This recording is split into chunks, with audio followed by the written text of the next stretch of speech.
पूजा करने के बाद भी दुख क्यों मिलता है?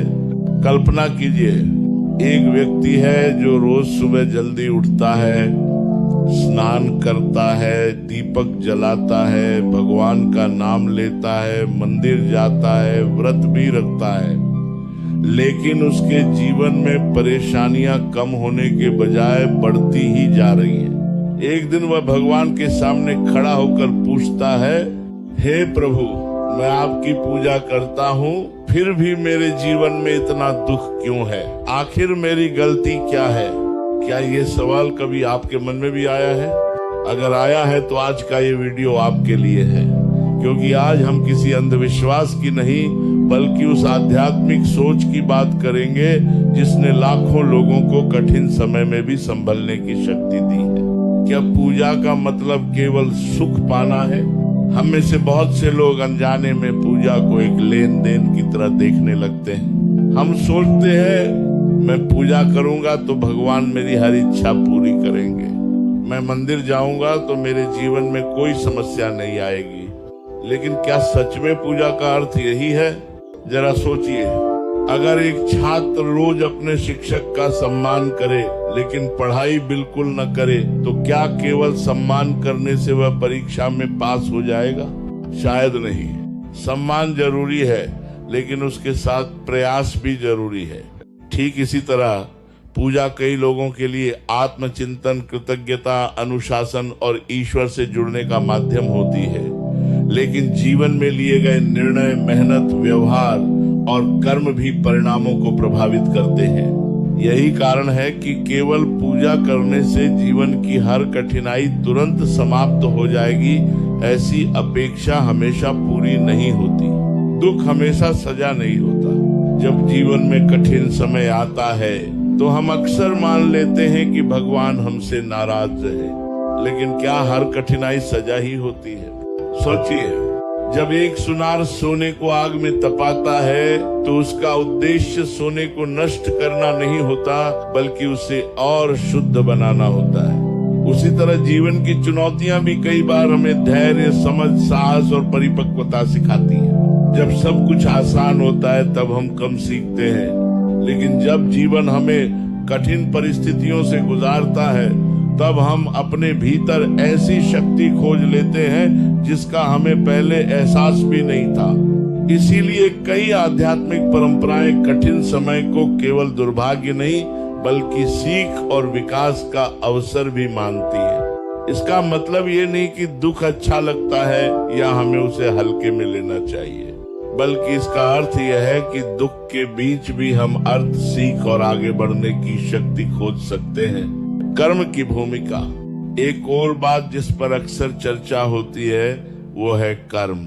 कई भारतीय दार्शनिक परंपराओं के अनुसार हमारे कर्मों का प्रभाव हमारे जीवन पर पड़ता है। इसका अर्थ केवल पिछले जन्मों से जोड़ना ही नहीं है। आज के जीवन में भी यदि हम गलत निर्णय लेते हैं, रिश्तों की उपेक्षा करते हैं, स्वास्थ्य का ध्यान नहीं रखते या अनुशासन छोड़ देते हैं तो उनके परिणाम सामने आ सकते हैं। ऐसी स्थिति में केवल पूजा करना पर्याप्त नहीं होता। पूजा हमें सही दिशा में चलने की प्रेरणा दे सकती है, लेकिन उस दिशा में कदम हमें स्वयं उठाने पड़ते हैं। यही वो अंतर है जिसे समझना बहुत आवश्यक है। जारी, क्या भगवान हमारी प्रार्थना सुनते हैं? अब एक बहुत बड़ा प्रश्न। अगर भगवान हमारी प्रार्थना सुनते हैं तो फिर हर इच्छा पूरी क्यों नहीं होती? जरा एक माता पिता के बारे में सोचिए। जब उनका छोटा बच्चा जिद करता है कि उसे दिन भर केवल मिठाई ही खानी है, तो क्या अच्छे माता पिता उसकी हर बात मान लेते हैं? नहीं, वे जानते हैं कि हर इच्छा पूरी करना बच्चे के हित में नहीं है। इसी तरह कई आध्यात्मिक परंपराएं यह मानती हैं कि ईश्वर केवल हमारी इच्छा नहीं देखते बल्कि हमारे दीर्घकालिक कल्याण को भी महत्व देते हैं। कई बार जिस चीज के लिए हम आज दुखी होते हैं वही भविष्य में हमें किसी बड़ी समस्या से बचा सकती है। उस समय हमें लगता है कि हमारी प्रार्थना स्वीकार नहीं हुई, लेकिन कुछ समय बाद पीछे मुड़कर देखने पर समझ आता है कि शायद जो हुआ उसमें भी कोई सीख या भलाई छिपी थी। पूजा के साथ क्या बदलना चाहिए? अगर हम सच में चाहते हैं कि पूजा हमारे जीवन में सकारात्मक परिवर्तन लाए, तो केवल दीपक जलाना ही पर्याप्त नहीं है। हमें अपने भीतर भी एक दीपक जलाना होगा। ऐसा दीपक जो क्रोध को कम करे, जो अहंकार को छोटा करे, जो ईर्ष्या की जगह करुणा लाए, जो झूठ की जगह सत्य को चुने, जो आलस्य की जगह कर्म को अपनाए। जब पूजा हमारे व्यवहार में दिखाई देने लगे, जब हमारे शब्दों में मिठास आने लगे, जब हमारे निर्णय पहले से अधिक जिम्मेदार होने लगे, तब पूजा केवल एक धार्मिक क्रिया नहीं रहती, बल्कि जीवन जीने की एक सुंदर कला बन जाती है। भावनात्मक उदाहरण, मान लीजिए दो व्यक्ति रोज मंदिर जाते हैं। पहला व्यक्ति बाहर निकलते ही लोगों से कठोर व्यवहार करता है, धोखा देता है और हर छोटी बात पर क्रोधित हो जाता है। दूसरा व्यक्ति भी मंदिर जाता है, लेकिन वह लोगों की मदद करता है, अपनी गलतियों से सीखता है, ईमानदारी से मेहनत करता है और कठिन समय में भी आशा बनाए रखता है। दोनों ने पूजा की, लेकिन पूजा का प्रभाव किसके जीवन में अधिक दिखाई देगा? शायद उस व्यक्ति के जीवन में जिसने पूजा को केवल एक आदत नहीं, बल्कि अपने चरित्र का हिस्सा बना लिया। अंतिम संदेश, तो पूजा करने के बाद भी दुख क्यों मिलता है? इसका कोई एक सरल उत्तर नहीं है, लेकिन एक बात जरूर समझी जा सकती है। पूजा का उद्देश्य केवल दुख मिटाना नहीं, बल्कि दुख का सामना करने की शक्ति, सही दृष्टिकोण और बेहतर जीवन जीने की प्रेरणा देना भी हो सकता है।